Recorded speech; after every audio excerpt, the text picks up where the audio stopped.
सभी स्टूडेंट्स को नमस्कार बेटा। और इस वीडियो में हम लोग मैकियावेली के बारे में बात करेंगे।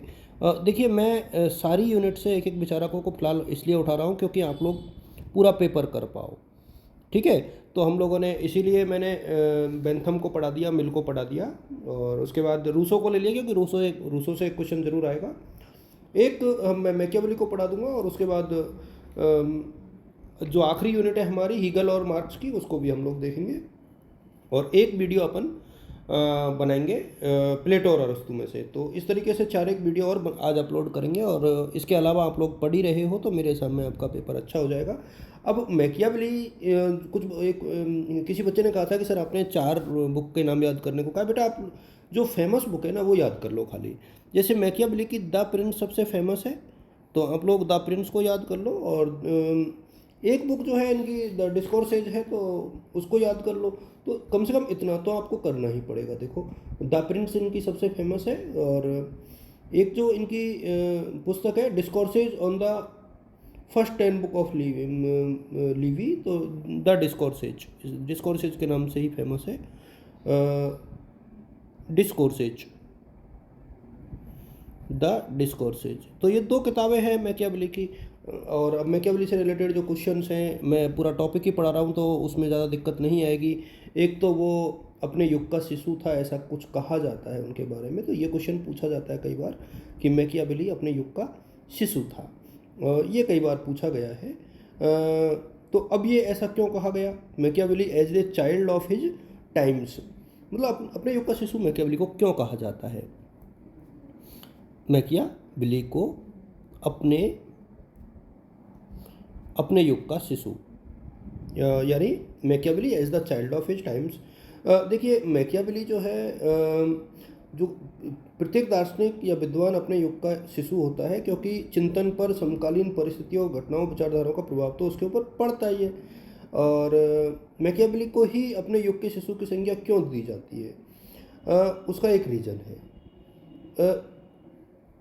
क्योंकि मैकियावेली पर अपने जो उस देखो मैकियावेली पर जो उस टाइम पर जो विश्व में जो घटनाएं घटित हो रही थी ना उनका बहुत ज़्यादा प्रभाव पड़ा था और इसलिए उसको ये श्रेय दिया जाता है। मैकियावेली जिस युग में जन्म उनका हुआ वो एक रिनेसा का युग था, यानी पुनर्जागरण का युग था। पूरे विश्व में कई प्रकार की क्रांतियाँ चल रही थी, औद्योगिक क्रांति चल रही थी, सामाजिक क्रांति चल रही थी, राजनीतिक क्रांति चल रही थी। तो पुनर्जागरण के आंदोलन का इनके ऊपर बहुत बहुत ज़्यादा प्रभाव पड़ा और इसीलिए जो है इनको पुनर्जागरण का भी शिशु कहा गया एक प्रकार से। तो ये एक रीजन था। अच्छा अब वो अपने युग का शिशु क्यों कहलाया गया उसके कुछ रीजन थे। मैं आपको वो रीजन जो है थोड़ा समझाना चाहूँगा और आप अपना आंसर जस्टिफाई कर पाओगे।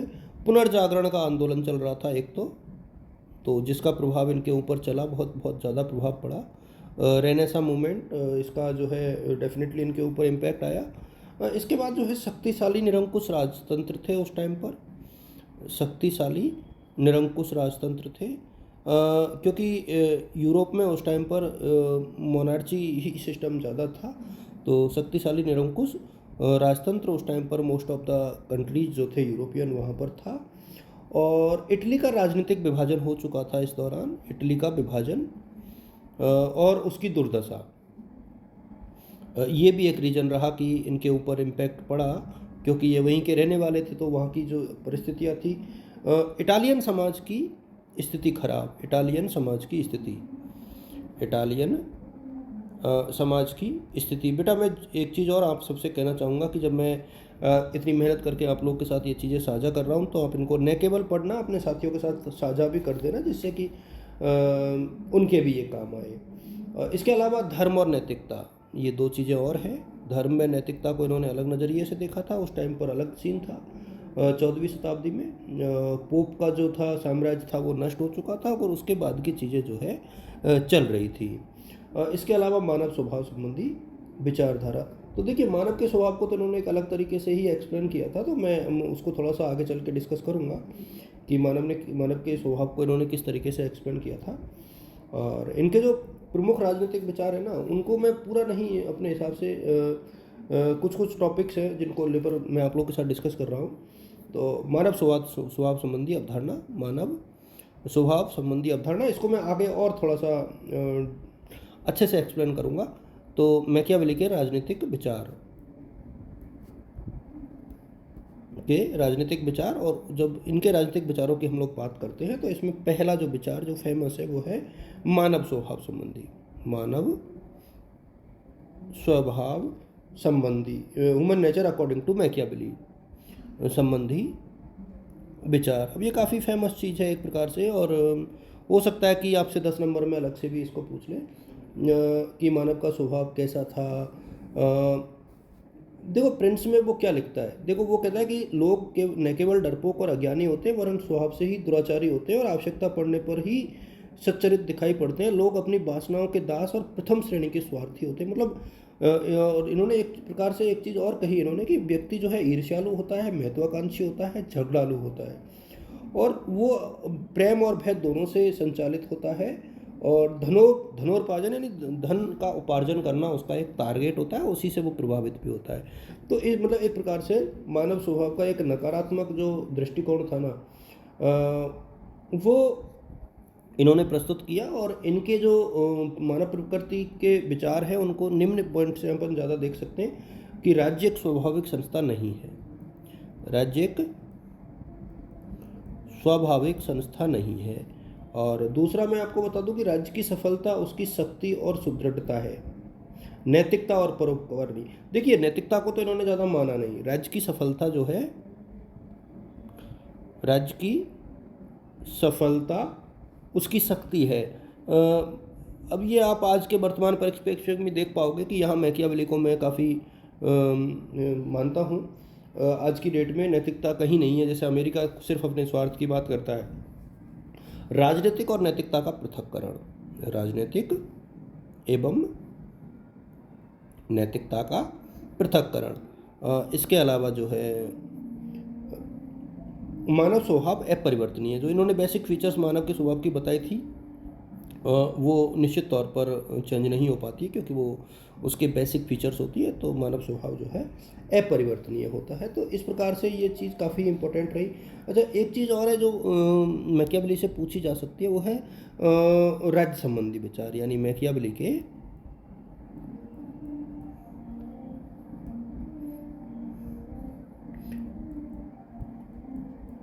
राज्य संबंधी विचार। अब ये काफ़ी इंपॉर्टेंट अपने आप में बन जाता है। देखिए ये युक्तियाँ जो इन्होंने राज्य संबंधी, वैसे तो कोई स्पष्ट सिद्धांत नहीं दिया, ना इन्होंने राज्य की कोई परिभाषा दी, लेकिन इन्होंने कुछ बातें कही जिनसे राज्य और उससे संबंधित इनकी जो दृष्टिकोण है उसको हम लोग थोड़ा सा देख सकते हैं और उसके ऊपर डिस्कस कर सकते हैं।